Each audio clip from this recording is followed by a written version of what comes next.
Ladies and gentlemen, welcome to the Intel Extreme Masters World Championship, live from Katowice. I'm Evie Shocksuporter, joined here at the expert desk by Crumbs and Rated from SK Gaming and Quickshot. And today we'll find out who our League of Legends Intel Extreme Masters World Champion is. Will it be Team World Elite or Team Solo Mid? We'll find out. Let's take a look at the bracket to see how both teams ended up here in the final of this fantastic tournament. It's been an eventful couple of days, but as you see, Team Solo Mid beating out the Yowie Flash Wolves in their semifinal, and then Team WE with that fantastic upset win over the GE Tigers yesterday. And while we don't want to waste any time, so let's go straight into the team sheets for these two teams, starting off with the team that will be on the blue side for Game 1, Team WE, and their lineup, of course, Aluka, Spirit, CA, Mystic, and Yuze. And on the other side, Team Solo Mid with Dyrus, Santorin, Bjergsen, Wild Turtle, and Lust Boy. All right, well, you've seen the team sheets. The guys in the crowd and girls are also very fired up. So let's take a look at how exactly our two finalists got here.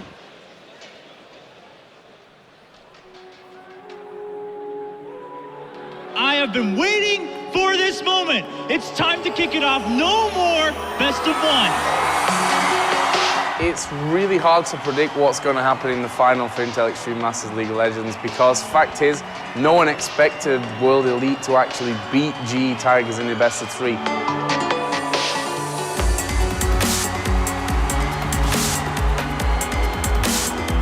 World Elite were the bottom team in China coming into this tournament. Everyone thought they're one of the teams that are going to get knocked out in the first round.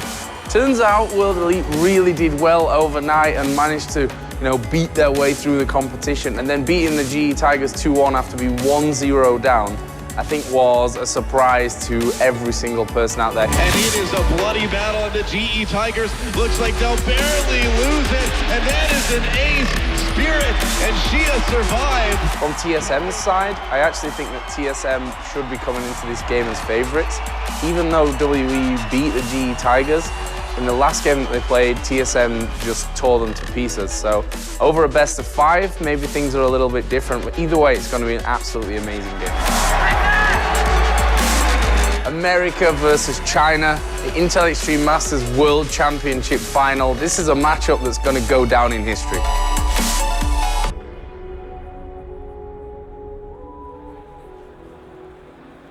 Fantastic video seeing how the two teams got there, and that upset win from WE over GE Tigers, one of the biggest, or if not the biggest comeback in League of Legends history. By the way, there's a great article on that over on thescore.esports.com, too, on the app. But guys, if we talk about these two teams, for World Elite, for me, it is a story about the growth of a team throughout a tournament, through the changes they had made before the team that nobody had deemed worthy. The question here is, can this team keep improving? Every single game they've played better and better and better. Have they reached their skill cap, or are they going to crumble here? I don't know. For World Elite and for TSM, I'm not 100% sure how either of these squads are going to perform on the stage. I've got this sinking feeling that one of them may panic, one of them may choke, or one team is going to be more overconfident. Because let's also be frank, neither of these teams expected to face one another. Nobody expected to play anybody other than the GE Tigers. And all of this uncertainty is going to play into the planning and prep and the mindset of the guys on the stage. So we haven't actually seen everything of all of the teams. I think they have a lot of more picks prepared for this, and coming to the grand final, I'm really excited to see what actually they're capable of. And we will see more picks, we will see much more different play styles, and let's just see what's going to happen. Yeah, absolutely. How much will it be in their mind, the fact that TSM had their very first victory here on the tournament versus WE, and they could have just as well been playing a totally different team because they're unrecognizable? Yeah, they definitely are. World Elite has grown more over the last 3 days than I think you can say from any team in any tournament. Going from those group stage losses. Team Solo Mid, on the other hand, I think they look better on day 1 than they did on day 2.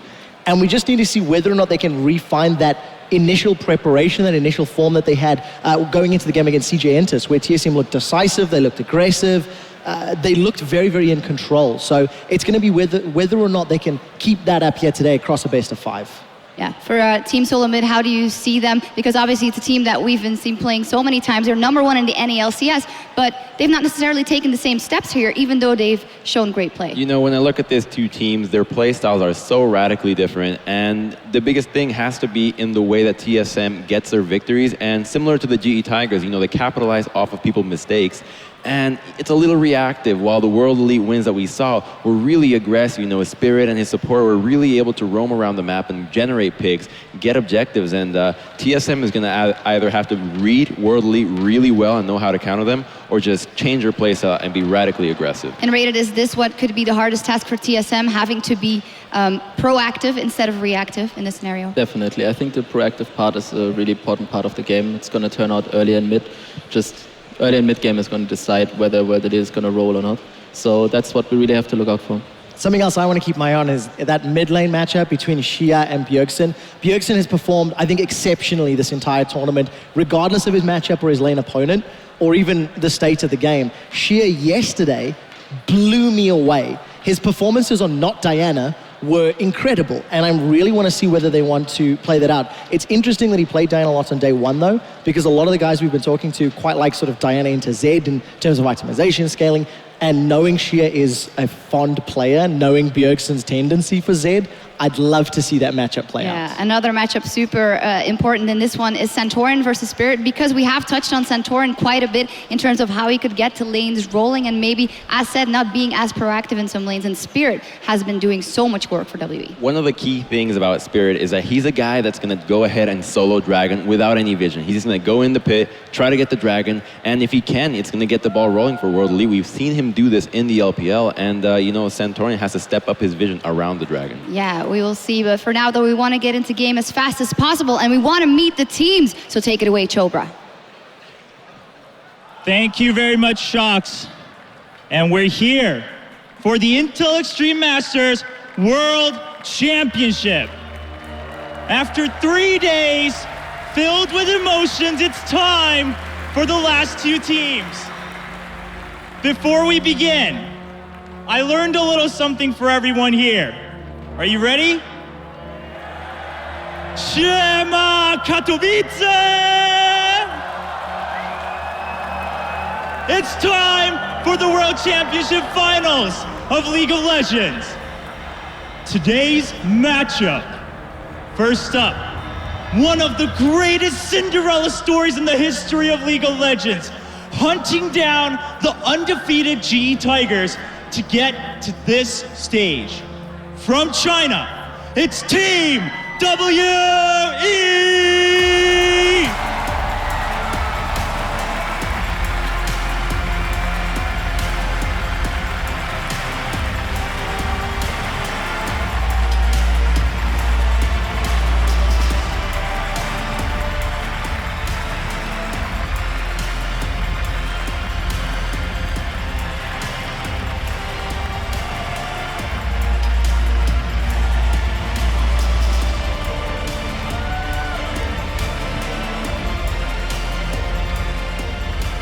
And their opponents.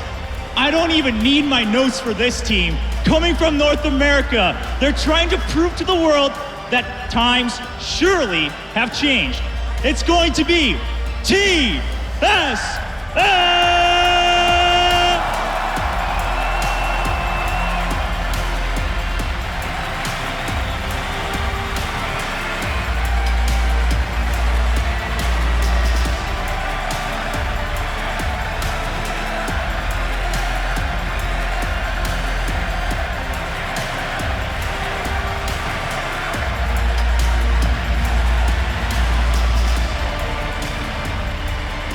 Ladies and gentlemen watching at home, you guys are so jealous you can't be here because the crowd is wild, the teams are ready. We're ready for the League of Legends here in Katowice. It's time to go back to the expert desk and let the battle begin.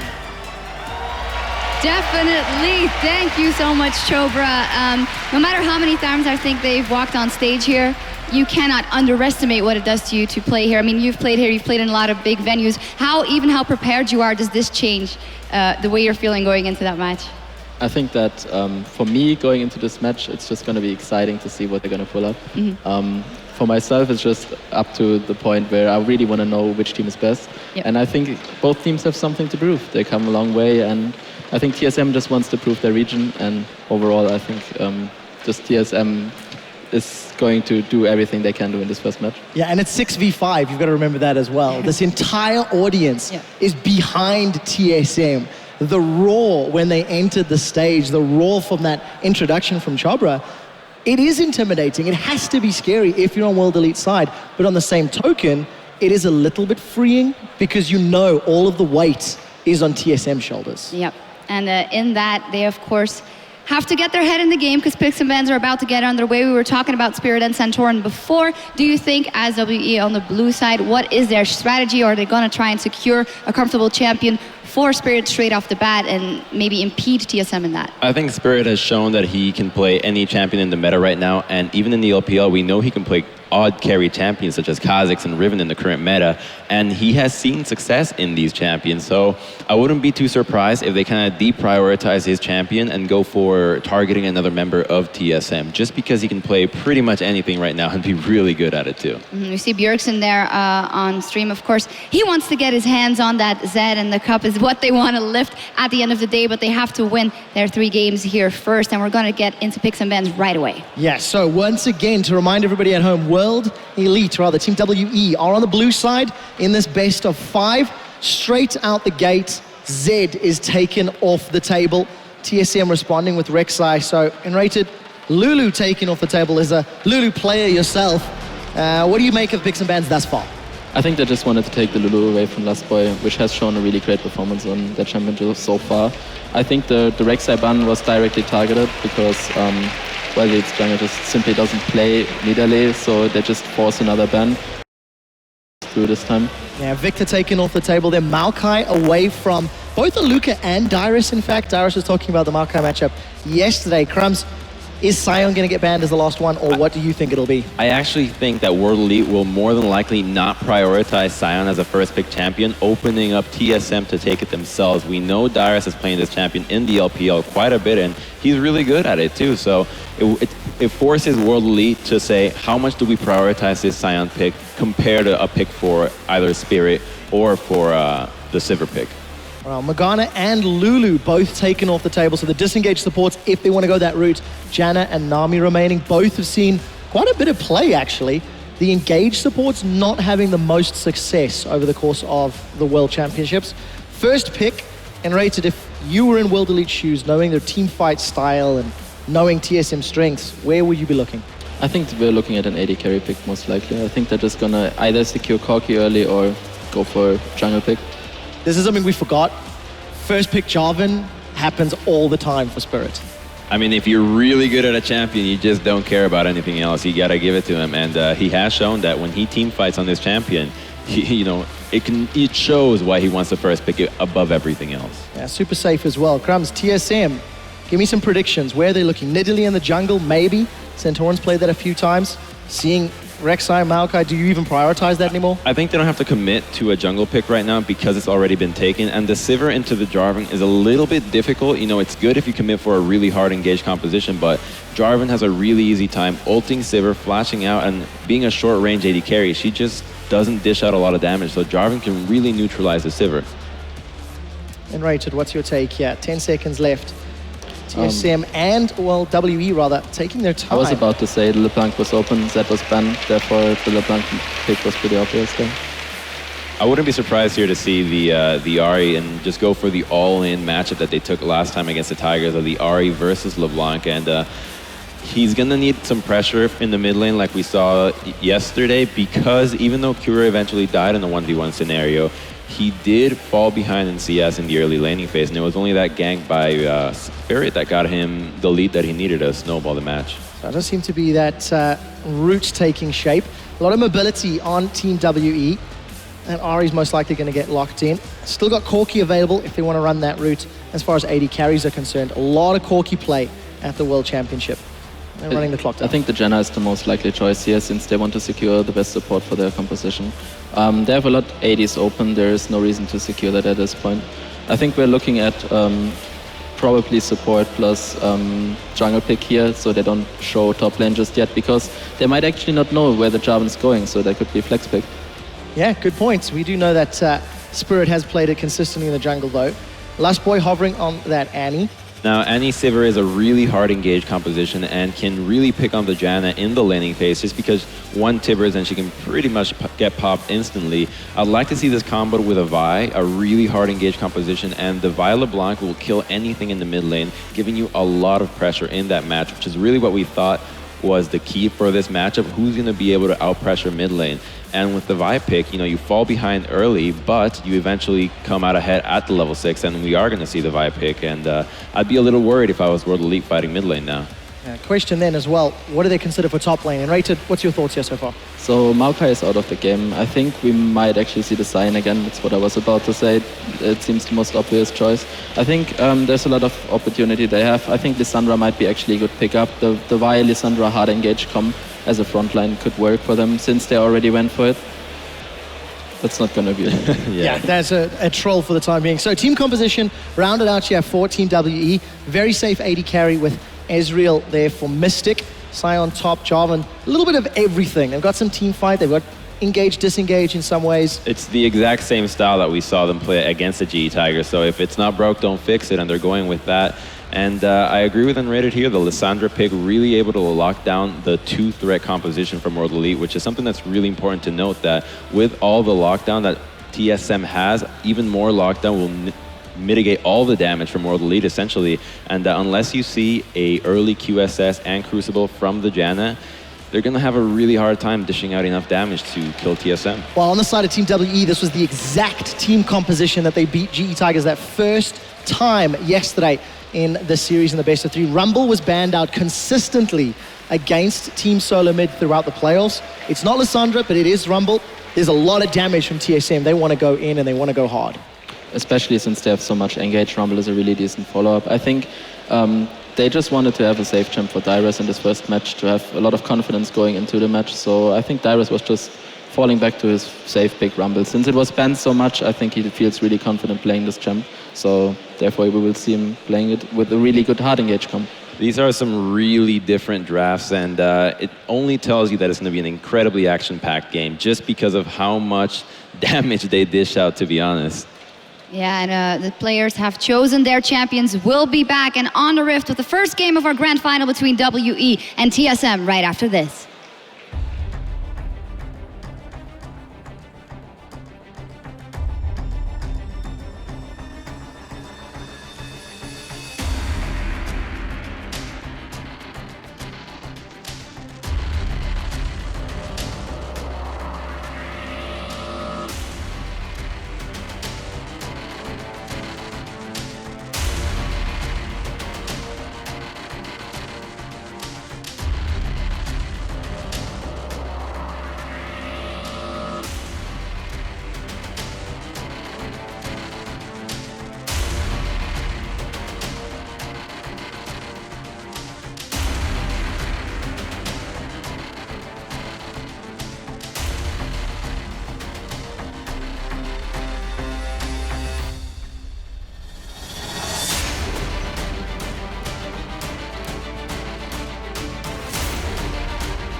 Welcome back to the Intel Extreme Masters World Championship. We're about to get into game number 1 of the big final here between Team WE and Team Solo Mid. My name, of course, is Joe Miller, joined today by Monte Cristo and Officio. Guys, let's go straight into team comps here before we join the game. What are we thinking?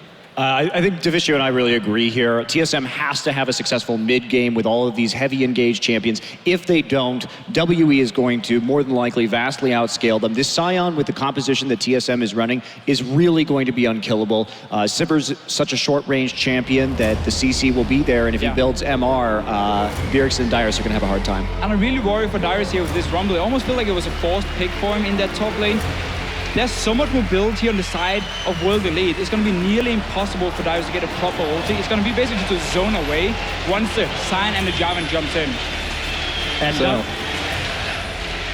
sorry to cut you off. We are in game here for the first one of this best of 5 grand final. Of course, the group's been best of 1, semi-finals best of 3, now up to a best of 5 to decide whose name will go on the trophy here for season 9 of the Intel Extreme Masters. And already, Xie and Bjergsen just having a little bit of fun in that mid lane to kick us off. We're going to see a lot of action around this mid lane here, because when you're playing double assassin, it's really about who can snowball each other here. We haven't seen Santorin being too active in early game beforehand, while Spirit likes to come in there and give his mid laner a helping hand. When we first saw these two teams play before in one of the first games in this tournament, what happened was that TSM had a very strong early game warding plan, and they got wards on both WE's Krugs and the Gromp so they could keep control of Spirit. And really why TSM did have such a successful early game was they had the teleport on the Diana, Bjergsen was able to maintain pressure in mid, and therefore TSM continued to follow Spirit's pathing. They don't have it this game. We did see WE defensively play against that to prevent the invade. Yeah, I think I will try to predict at least around this bottom lane is because you're playing Sivir Annie, you can push in the lane early. Ezreal doesn't really have much pressure in the early game. That opens up for Lost Boy to roam to the mid lane. So if we're gonna see a pink ward in the river from Team Solo mid, then we can roam with the Annie, and that can really snowball that lane. If he goes in, lands a stun onto Xie, and we see a kill from Bjergsen, then suddenly that lane is open again for Team Solo mid, and they can start invading into the jungle of World Elite and place these deep wards to try and spot out Spirit, which is gonna be the game plan. You gotta be able to track this Jarvan here. Don't worry, Joe. This is all planned for Sion. I knew you were going to call me out on that as soon as I saw him in there. I just saw the message and I wasn't really thinking about it. That's why I was so surprised the other day. But Luca, of course, going to do his standard start by now here on Sion. We've seen him do that every single game that he's picked that one. And to be honest, his Sion play has been really, really good. Become an unstoppable tank force in that late game. Yeah, it's one of the few champions we've really seen Luca deliver on. His engages, he's hit them when it mattered. They haven't always been flawless. It has been a bit hair-raising at times, I will say. And look at this Spirit already with the early crab grab right there to check in and see if he can find Santorin looking for a gank, or at least see if Sion can push up in this matchup. And, you know, for me, this matchup is very interesting. It's the same matchup that Xie played into Kuro in our last semi-final. And we saw him do very well there, but skill matchup overall. Yeah, this matchup is so much about predicting where LeBlanc is going to jump with her distortion and then land a charm onto her. Because if you do that, you're going to win the trade from Ahri's side. But it is the LeBlanc who has the mobility advantage, 1 to 5 at least, and that's why Bjergsen can decide the trades at least, or if you just want to sit and farm and wait for level 6, that's his decision to make. I still want to look at these two junglers because Spirit has been a lot more active in terms of early ganking. We've seen him gank a lot for Luca in the top lane because Xie has been able to kind of hold his own in the mid lane nearly every single game, even beating all the mid laners. Santorin with an early ward like we often see from him. Not been looking for a gank just yet on this Vi here though. Yeah, you were talking about Spirit, and I think his style different there to Santorin, who we saw, I think yesterday was a prime example of it. We only really saw him come into it when he was a counter gank in the top lane to help Dyrus get first blood. Granted, he wasn't the most proactive of starts, but when he did finally turn up, they were able to get themselves a kill. And expect pretty much similar style from him today, especially playing that Vi to get up to level 6 in the early stages. Bottom lane is actually being pushed up fairly heavy here by Team WE. Yeah, Spirit on that side of the map. Spirit actually took a pretty delayed red buff right here, so we'll see if there's a plan for him coming in, because Santorin should be timing out pretty soon, and he may have that little advantage. Yeah, that should be a pretty good edge for World Elite in terms of early ganks. Even if Santorin is there for counter gank, the red buff is very important. Obviously, this bottom lane is not exactly easy to gank for Vi pre-level 6, Ezreal with his jump, and Janna obviously with the movement speed. Santorin Spirit around the mid lane. It's going to be so much about these two guys in this mid lane here and what the junglers can do to help them. So far, we haven't seen any action.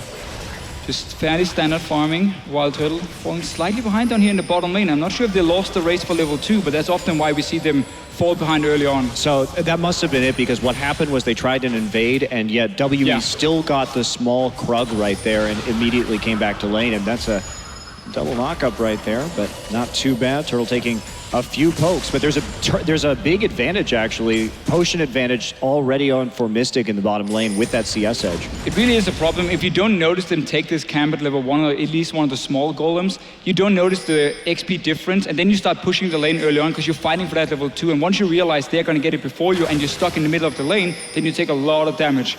Both junglers, though, once again around this mid lane, Spirit still with that delayed red buff. He's waiting for Bjergsen to use his distortion offensively, and then he can go in and force a flash. Yeah, they were pinging onto him there. I think they'd already realized that Spirit had kind of looped around and gone back in, even when Santorin had backed away. But now coming in again, trying to get in position for a counter gang, which is what we've seen from Santorin in almost every early game. You see how active WE is on the map, though, because when they had their duo lane, had this lane press forward, they sent both the AD and the support up into that mid lane just in case anything happens. So they definitely are trying to be the aggressor here and get some early kills onto the mid lane if they can, and they'll sacrifice, a little CS and a little pressure to do it.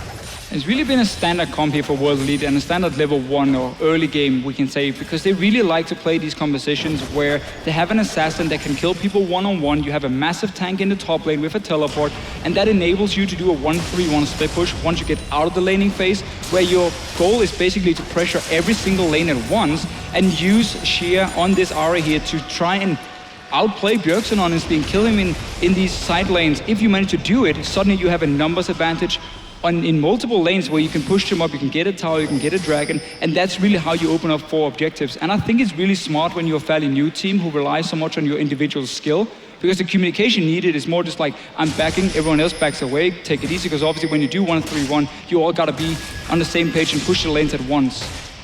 Yeah, we take a look at them taking the Scuttle Crab right there. One thing about WE that we thought may be a bit of an issue in this series is Spirit really likes to solo Dragon early, and he can be sneaky about it. And TSM has been pretty lackluster at early Dragon warding in general, so they may not even be able to see this coming. If Spirit decides to go for it, this time around he won't. However, Bjergsen will find that pink ward up in the top side and take it out. Torin is nearby as well with the level 6 in case Bjergsen gets jumped on. Won't happen. So now they see an opening. They just cleared the ward. When there's a pink ward in that small bush, then you never expect the enemy team to have a ward also in the bush here next to the mid lane, because that would be like double warding, not really needed. So in this case here, they at least have some information from Team Solo mid side. And I really want to see also with Ahri here in this game, because we saw yesterday into double AP, Xia went for Athene's into Abyssal Scepter and became very strong, at least when fighting these mages. Obviously slightly weak in terms of damage in the overall picture, but against the mages, it's super strong for the one-on-ones, and he looks to be going the same this time here, obviously with double AP or even triple AP with the Annie from Team Solo mid, and his goal is kill Bjergsen every time he gets the chance. And he's got himself there, Xia, that blue buff. We also saw Santorin picking up the red buff on his side. Previously, Dyrus using his equalizer actually to just clear out that wave so that he could return home. Pick himself up the Haunting Guys pretty much straight out there. And he's keeping up decently at this point. And also, just as Yuji and Lost Boy here are going to meet, I don't think there's too much action really to be had there. But we also saw Ahri starting to roam down. Pink ward in position. Could this be the dragon attempt for WE? Well, they may try and pick up something right here. They're harassing the blue buff at the moment. They want to take this away from Bjergsen, deny him that little bit of extra mana, and he is going to wrap around from the side. This is a dangerous position for WE. There's the TP coming in from both top laners, and both cancelled by everybody. Both cancelled at the same time.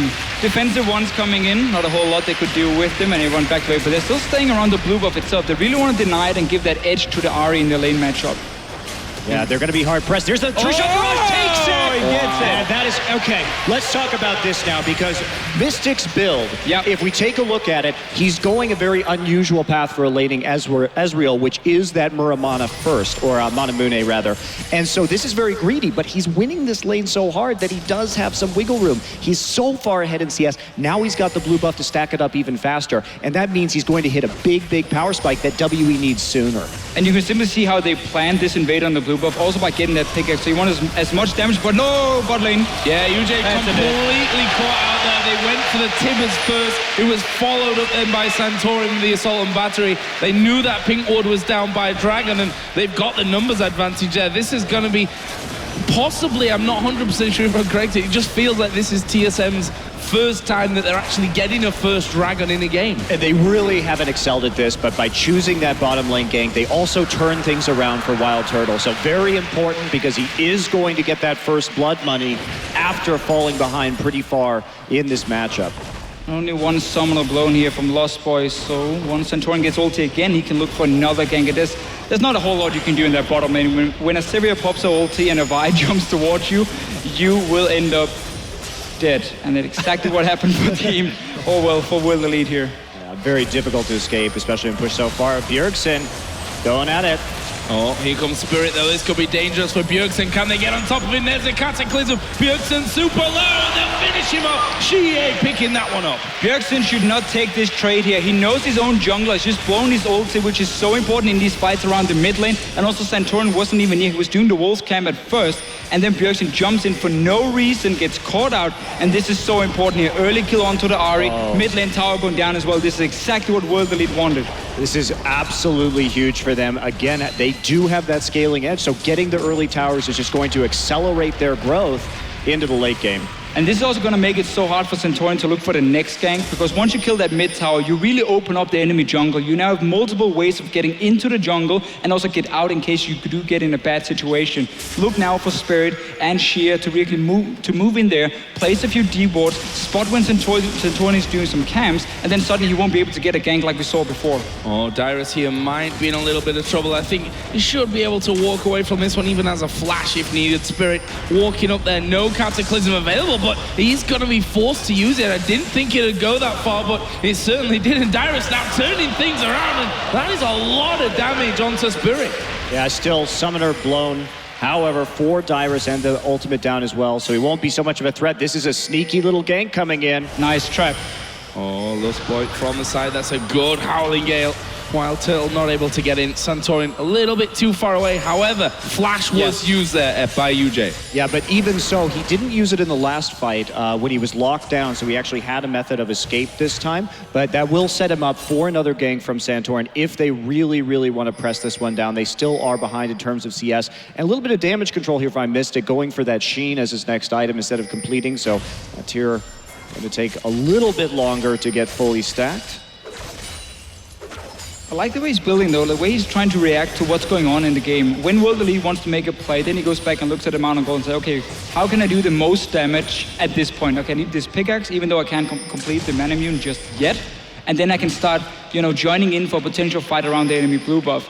Then he goes back next time and says, okay, we just died in the lane. What do I need for maximum damage? I need that Sheen already. So I like the way he's trying to adapt to it, and he's been doing a very good job. He got that level advantage from level 2, where he got the push first, and that really set TSM behind in this lane. So right there, we did see Santorin come back in for the lane gank. They want to get Janna again if they can, but we did see the recall and then the Krugs kill from Mystic instead. So WE, now with a little fear in them, they are playing further back, opening up some of the CSing opportunities. But here we go up in the top side.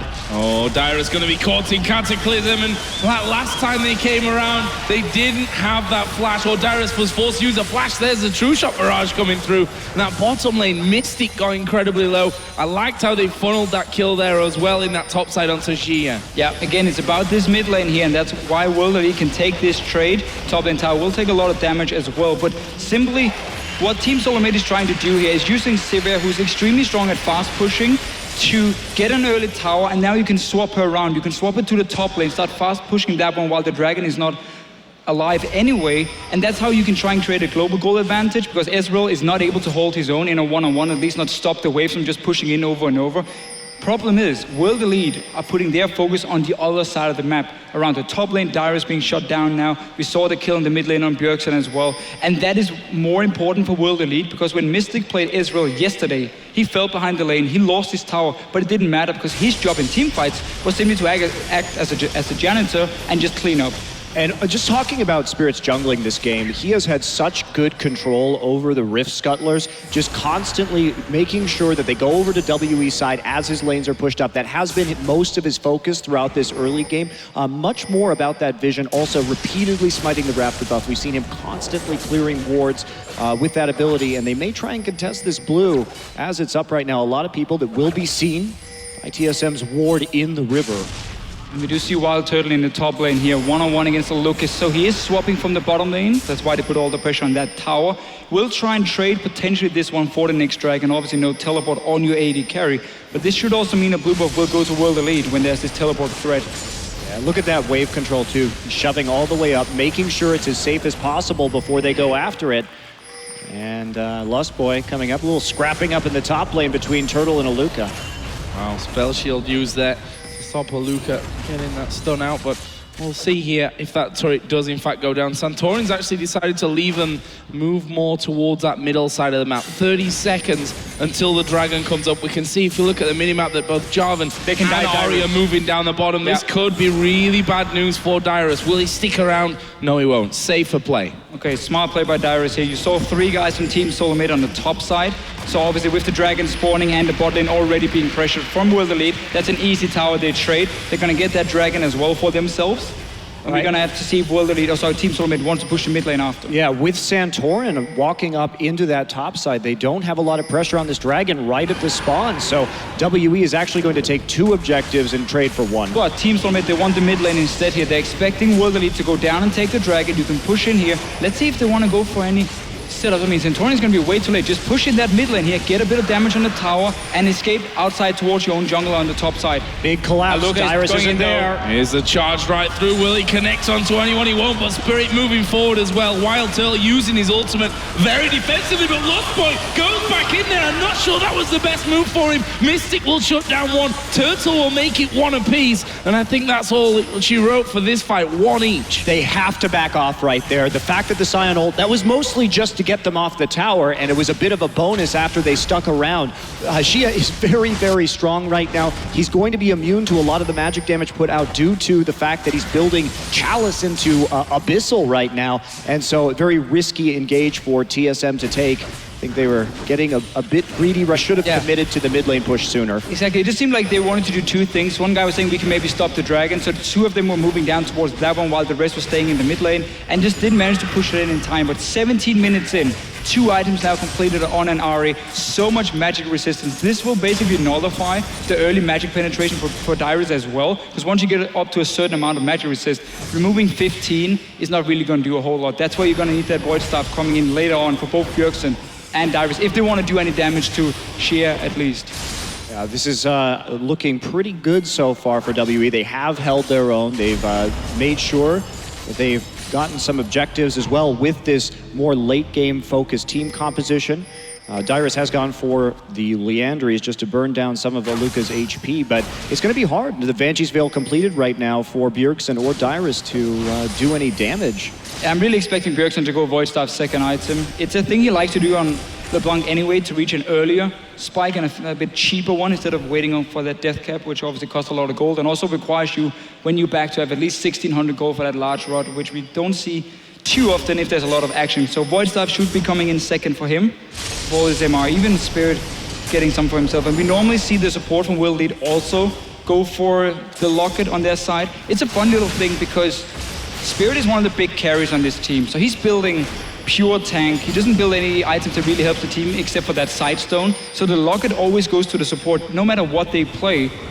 And that's just a cool little thing to see how Spirit wants to be as strong as possible, because obviously the Locket itself is not that gold efficient just for him. Oh, Spirit gonna dive in here. Lustboy in the middle, but Xia comes around the side. The throw timbers on him. Equalizer will come down as well. Santorin should be able to finish off Spirit. He'll be close, but he does get the kill. He'll pay the price in the end now, and that's a double kill for Xia. He's already going great for him. He's now 4-0-1, and TSM losing another 2 for 1. They're being forced up towards the top side here to retreat. That means the mid lane suddenly is open. World Elite already pinged it. 4 guys pushing them. This is what they like to do so much. Have pressure in every single lane. Look at the bottom lane. That's already pushing just from the minions. Meanwhile, you had Mystic sitting in the mid lane and Aluka now zoning them away from this tower here. This should give some damage at least for World Elite. Bjergsen does nothing to Aluka there. You've just seen him throwing a few spells his way. It really doesn't do all that much damage. And now with another wave coming in, what are they going to go for? And Xia just trying to get his orbs across them. Dyrus lost a bit of health, but looks like TSM will be able to hold on to that turret for now. Yeah, you know, we were talking a bit during Champ Select about this Rumble pickup for Dyrus. It's been one of his less impressive champions, and we thought maybe that if he had been practicing it, perhaps a Hecarim would have been a lot better here, adding to that hard engage because of the difficulty of hitting this equalizer, and we've seen it. And there's not really anything he can do about it either. It's just purely the mobility of the composition makes it very, very, very hard to land. And so, see as they go ahead and take a pink ward right there, WE starting to look for picks and advance that ward line, and we see Aluka going in to a wall, Wow. Yeah. All planned. It was just you know, a dummy to face Dyrus back there. I think that's what they were going for. They're going to steal away this blue buff either way. And again, Bjergsen struggling to keep control of that. And that's bad news in the long run. It's such a nice play from World Elite and them knowing, okay, we won the mid lane, we were also winning the bottom lane, at least in the early game, so that allows us to move into the jungle of Team Solarmate and ward up around this blue buff. They tried to contest for the first one, had to just back away though, but the last 2 has gone over to World Elite, so they denied from Bjergsen here. His impact on this game has really been nullified by the way World Elite has played and by him taking that fairly bad trade in the early game where his jungler wasn't there to try and help him. She is now moving up towards the top side of the map. Wild Turtle in there. That pink ward will spot, in fact, the 3-man team that's now coming up, plus Aluka, who not quite got his ulti back after running into that wall a little bit earlier on, but that might mean that he gets a bit of free time to push this turret in the top lane. Would be the 3rd of the game for WE if he can manage it. Xia going back and immediately buying a needlessly large rod. He's really pulling ahead in this matchup so far. TSM finding an opportunity, a good one in fact, to go ahead and deal some damage to this mid lane turret. It looks like they'll pick it up. Yeah, no chance to defend there with just Mystic's Ezreal. And that's 30 seconds for Dragon once again, and we can see it's TSM now with Bjergsen having a Void Staff, moving in to get those wards down. And this is the critical timing for TSM. They have to start making more plays in the game. The gold lead is still relatively even, but they are arriving at a little bit of a power spike right now, and if it goes much later and that Sion gets tankier, it's going to be very difficult for them. I would love to see them place a pink ward around this dragon and just have Bjergsen sit in that bush here. See if anyone from World Elite comes in to face check. If it's not Aluka, he can chunk them down so they have to retreat. Let's see though. Ahri is going for Dyrus.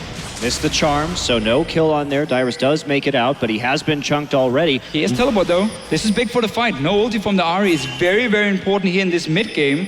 You can see how Bjergsen, he's waiting to get the rest. They're going in. Oh, they're going to get Mystic down instantly there. Lost Boy flash timbers. They're now going to aim for Spirit, who manages to get the flag and drag away. Well, they're going to keep JT. Bjergsen will leap in from the side, and that will be another couple of kills. Meanwhile, Aluka did ulti charge towards them, but he's going to be kept completely off to the side. Xia might be able to do some damage, but he won't save his teammate, and that is 3 kills for nothing there for TSM. Absolutely love the setup here. They knew first of all that Ahri had no ulti, and also you have this mid-game LeBlanc who just finished her Void Staff. Wait in a bush around this dragon. Someone is going to come in and try and face check you, and that's where you can jump in. Lost by with the engage, and also Mystic. What was he doing there? He's not the guy to run in first. Either you check with your Q or you don't even get near it. Not to mention the misplay by Aluka after going ahead and ulting in. A little bit unnecessary. And for me, you know, right there, better just to see if you can get some wards on your flank and push up to this already damaged tier 2. It's okay to let TSM have that dragon at this timing because you don't want to fight in their power spike. Xia coming around on Santor and starting to box him in. Well, UJ trying to close him down here. She is going to go dashing over the wall, lands the charm. This is going to be a kill for World Elite, and it is Xia that makes it 5-0-1 now. And he's just raking in the money. 9,200 gold overall, way more than everyone else in the game, and he's sat on 1,200 to spend again. He's very rich for sure. Really been about this mid lane pressure coming from World Elite. They're pinging this mid tower. The wave is being pushed up now, so Team Solarmate had loads of time to get in position. Bjergsen needs to be careful though. He's staying on his top side all alone, so it opens up for World Elite to just go in and poke it a few times. You gotta Trinity Force on your as well, just get it down. Yeah, Aluka steps forward, don't even need to tank there. TSM just letting them have that. That's a third turret for WE. TSM also sitting on 3, and if you look at the gold, there's really not much of a difference between a 150, 200 max. And that's really the big story of this game, right? WE being even in gold right now is a very good sign for them.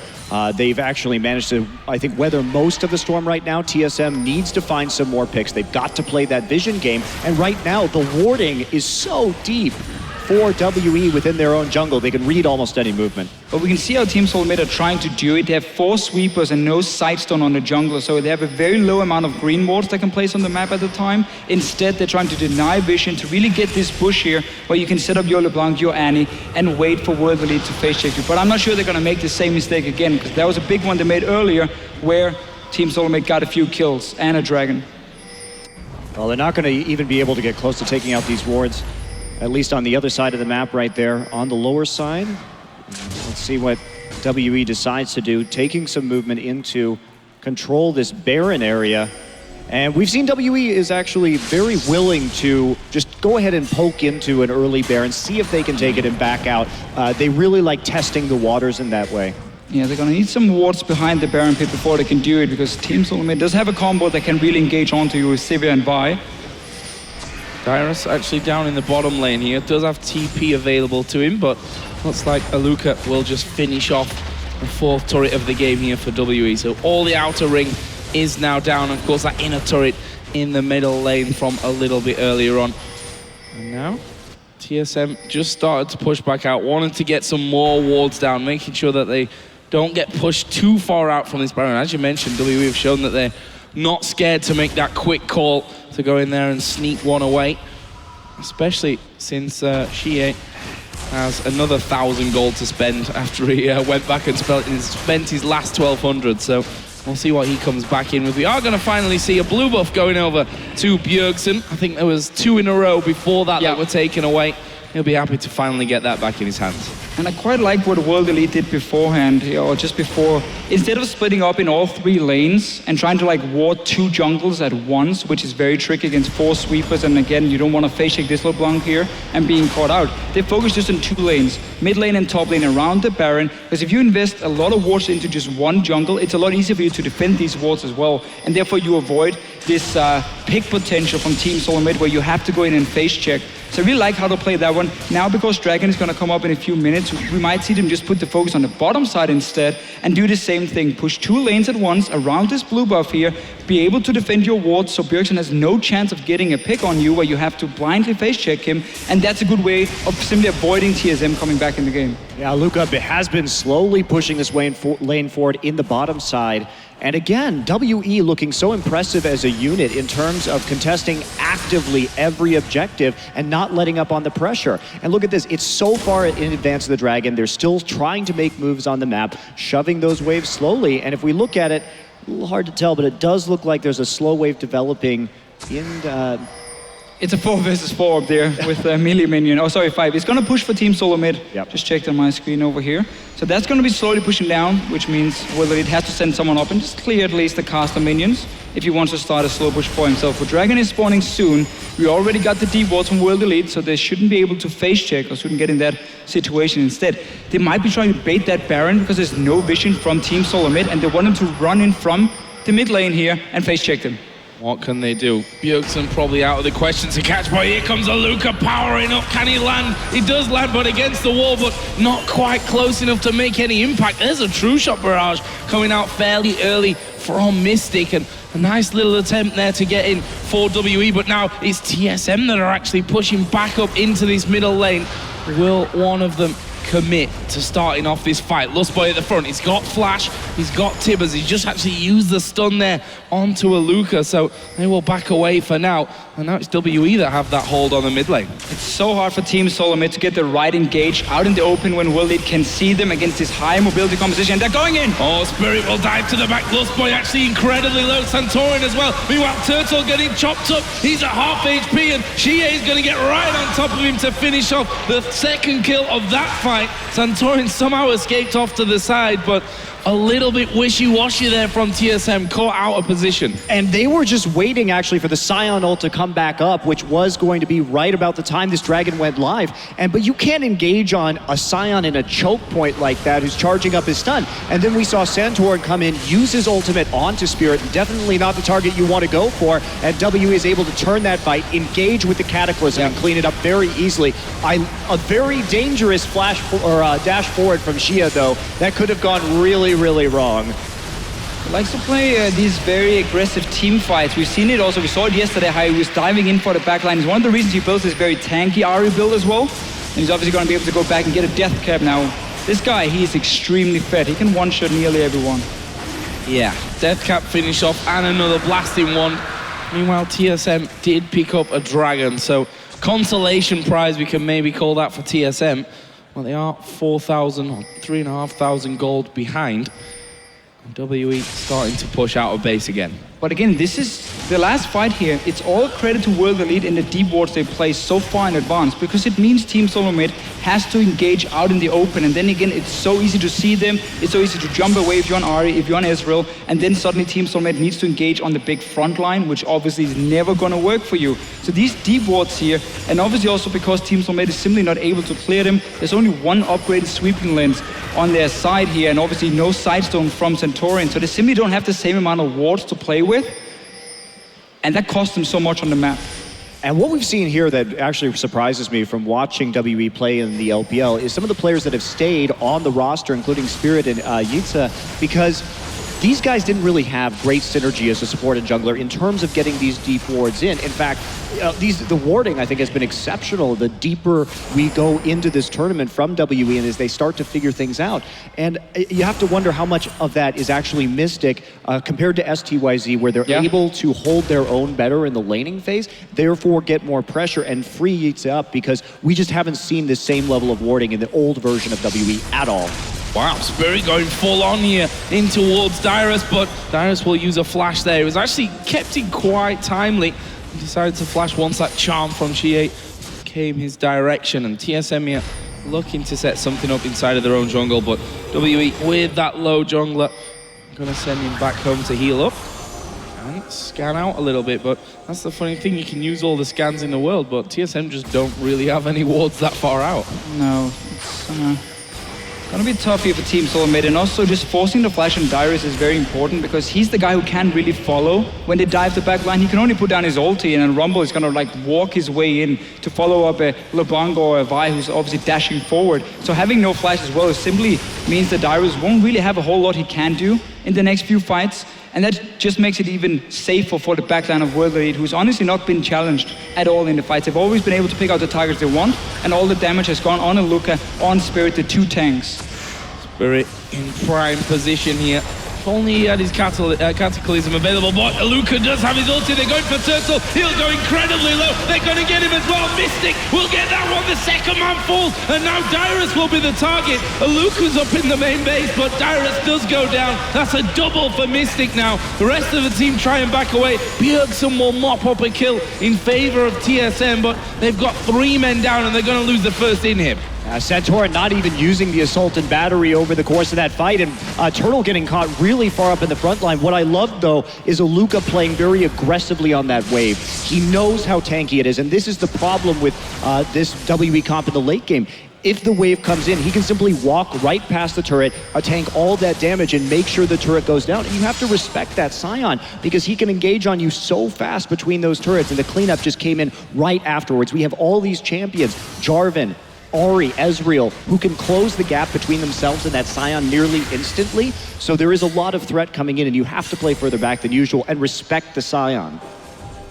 Another 2,000 gold. I just want to point out for Shia to go back and spend. Every time I've pressed X here on my keyboard, it seems like he's up in, well, lots of gold territory. I see that by his item build. He is pretty scary at this point, with that Void Staff now added in. He's earned 14,000 gold, 3,000 more than Bjergsen on the side of Team Solomid in this game here. And honestly, Team Solomid, if they want to get a proper fight, they're going to need to have to find some way of flanking on World Elite here, where they can maybe catch out Mystic or potentially even just lock down the Janna before she can use the Monsoon to start the fight itself. But in order for you to get these flanks, well, again, you need that vision control that World Elite is simply not giving to you. And that's why it's so impossible for Team Solomid to find that right team fight here. And we've talked about it so many times, and they just do the same again. Straight into the jungle, place a few wards, suddenly there's very little room for Bjergsen to create a pick or for Santorin to really get the right engage from the flank. Yeah, there's almost nothing they can do at this stage, honestly. It would take really a very bold face check from WE when they were separated in order to turn this game around. And then an immediate objective pickup from Team Solomid. They do have 3 dragons, so if they can drag it out a little bit through picks, maybe they can come back, but it's gonna be real hard. Yeah. But we can see the plan from Team Solomid coming into this game. They were expecting World Elite to split push every single lane at once, and then you have this hard engage from a Vi to single out a target and just get that kill to stop the 1-3-1 from happening. But because World Elite adapted, went for the 1-4 split instead and started really deep on just one side, well, we're gonna see a fight first, we can talk about it after. Tibbers is in there, Shia will be the focus from this one, and surely will go down. It is a shutdown here for Santorin and WE, trying to rally and back away from this one. There is Spirit diving in, Yuji is there as well, and they've already lost Mystic, so they've got no damage left in this fight. That's 4 men down. UJ will back off, but a 4-for-1 for TSM. And suddenly they win the fight here. Shia was focused down, no defensive items from him. Santorin with the ulti and just Team Solomid blowing him up completely before the fight even started. And we've seen this before in team fights in this game, especially the one in the choke with Sign, where Shia was very boldly positioned right there. Spirit in the front line, but this flash forward is reacted to instantly by Santorin. Yeah. That's the assault and battery he wanted or should have gotten down earlier instead of the one onto Spirit. So good reaction, good change of team play from Santorin, realizing that Shia likes to go in very aggressively like that and punishing him for it. And that's the pick they need. They're going to get a dragon off of that as well. Well, mop up there in the end. Mystic unable to get out of that pressure. And Dragon did go the way of TSM there, I believe. Yep, they're up to 4 now. So did take that one out right on its spawn. And Baron's coming up in 10 seconds. TSM now finally managed to push out, get a couple of wards around that Baron area. Wow. But you see WE, they're playing super aggressive here. Aluka gonna go charging in with his ultimate. Turtle is there. UJ will be backing him up. Here comes Shie as well. Can they actually lock anyone up? I think they just wanted that map control instantly in their favor on that top side. I love how aggressively WE plays with this Scion. It's so interesting to watch because they use these Scion ultimates just to get control over a zone on the map. It's a bonus, of course, if you can actually initiate that team fight. But time and time again, it's a very low cooldown ultimate, especially with this Frozen Heart completed. And they just bully people out of situations. They don't care if he takes damage. Let's see if they can pick him off, though. Oh, well, he is pretty tanky at this stage. His ulti back off cooldown, and he'll just dash on up the river. But he is at a 3rd HP, and TSM are going to look to capitalize this one by pushing mid. Now, they have to do something about the super minions coming into their base off that bottom inhibitor, though. They're trying to claw their way back in terms of map control and gold with this turret. They get it. But how much damage are their Nexus turrets going to take? Dyrus is going to be the one to go back, and not much at all. Oh, you should be able to defend. Some really good decisions here from Team Solomid. From that first team fight where Santorin saved the ulti, got the right target, and now also getting a mid tower here for themselves. So really clawing their way back in. As you mentioned earlier, Monty, they got the 4 dragons as well. So the 5th one will be super important. For now, it's about the Baron, though. World Elite are still heading gold. No defensive item yet on your Ahri or your Ezreal, so the 2 carries can get locked up by this Vi if they go too aggressive, or if Team Solomid gets the flank here. Oh, there is Tibbers coming in as well. Spirit actually just walking away from this one. Björkson will dive into the middle, and again it's a messy one with Dyrus getting the first kill, putting him now onto a killing spree, and TSM are going to chase. Flashing from Lustboy, they pick off Mystic. UJ is extremely low. They've managed to slow GA as well. They should be able to pick him off with Björkson diving in. It'll be a double for Santorin, and 3 kills this time around. Now going to TSM, who are pushing the Indian turret. Now, can they end right here? There's not a lot of damage and there's not a lot of wave clear. They managed to find those picks time and time again. They only got 3 minions though. Oh, okay. Yeah. Why is he not backing away? But again, for Team Solo Mid here, some very nice engages onto World Elite. They stopped this front line from really getting in position because they're the ones starting the fights now. Single out these targets here. Didn't even get to the carries at first, but got them after. And this is the thing that we noticed, especially in the GE Tigers game with WE. They don't really have that team fight synergy. When we looked at some of the advantages that WE, 6-7K gold in the lead, and they're still nearly going even in some of these team fight engagements. They aren't always on the same page. And here we go, Spirit backing off right there. Shia has to get off of that equalizer immediately. Good Monsoon to blow Santorin out, but Spirit just gets destroyed inside his own Cataclysm, which he had to just pop defensively. And look at Lustboy, what a good flash right there in W for the 2 stuns. Important engages from him, and just we have to give credit to Dyrus as well with his ulti here. He forced Shia to use the Ahri ulti defensively to dash out of the Rumble ulti, and he couldn't get suddenly on to the likes of Björkson or Wild Turtle and assassinate them in the fight here. So suddenly the front line went down first, and that allowed Team Solo Mid to then clean up. Dragon, about 2 minutes time. Team Solo Mid are going in again. Lustboy moving around to the front. He threw down Tibbers, but it's on the other side that they catch out Spirit. Mystic will have to flash an arcane shift away from it, but there comes Santorin from the side. Can they lock any more up? Another double stun from Lustboy comes out, and they've managed to down a Luca, who's gonna come back up here, cause them some problems as Dyrus will fall. Lustboy's gonna go down. Björkson, though, is still alive to get himself the double, and there is another one. It's a triple kill, and in the end, it's going to be an ace for Team Solo Mid. And will they be able to end right here is the question. They have now the Super Minions, the Baron, they've got the pressure, and Lustboy has been just amazing in these last couple of team fights. Such a nice comeback from Team Solo Mid. Getting these fights here, they were the ones to engage on World Elite. Here we go, the Nexus turret falling down, the crowd going wild here in the Spodek as Team Solo Mid pick up game number 1 of the Intel Extreme Masters World Championship Final. What a great comeback from TSM. Very difficult situation to be placed in right there. They needed to find the picks and get WE out of position. And WE punished for some of those questionable team fight positions that we've seen in the past. WE had the, I think, better map control for most of this game, but TSM able to punish them with a better team fight synergy. Just absolutely loved the way they engaged in the end here. They managed to ignore the sign completely by just running past him and then take Spirit, then the backline. Fantastic first game here with TSM picking up the victory. We're going to head over to Shox and the guys to break it all down. Thank you very much, guys. Team Solo Mid takes game 1 here, but if we break it down, we got to acknowledge that early game, it wasn't ideal for them. Props them for turning it around, because all the lanes were under pressure, and it was showing in their decision-making for TSM. You know, they really focus on getting the Annie ahead so that she can buy the engage items, as you mentioned, and were able to get the picks that they needed and really force a lot of team fights. Now, they struggled with these team fights in the mid-game and could have probably forced a lot more in the early game. But as the late game came down, every single flash from Lustboy was winning team fights left, right, and center.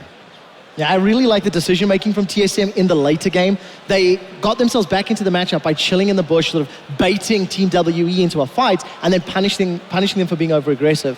But the opening 20 or 30 minutes, there was a lot of indecision and not really committing, which TSM, I think, may have shaken off, because at the end of the game, they really went in. I think that the early game clearly went to WE. They had enough openings, and just I think that their one fight in mid lane basically decided which direction this is going. I think they had a really good comeback from the early game with that setup, like you mentioned already at Drake, where they got a double kill and then chased the sign down. But overall, I think I was seeing no Mikael's Crucible on that Janna, and I think it was very essential to have that versus Danny. In the late game team fights also, because it seemed like the questionable decision making from TSM early shifted to a questionable decision making in team fights for WE later, and we have a replay from one of the crucial over-engage, let's call it that, for WE, and the way TSM played it. they have a bottom lane inhibitor and they don't need to commit right here to really getting this tower. You know, the wave is going to push in eventually. They're not patient.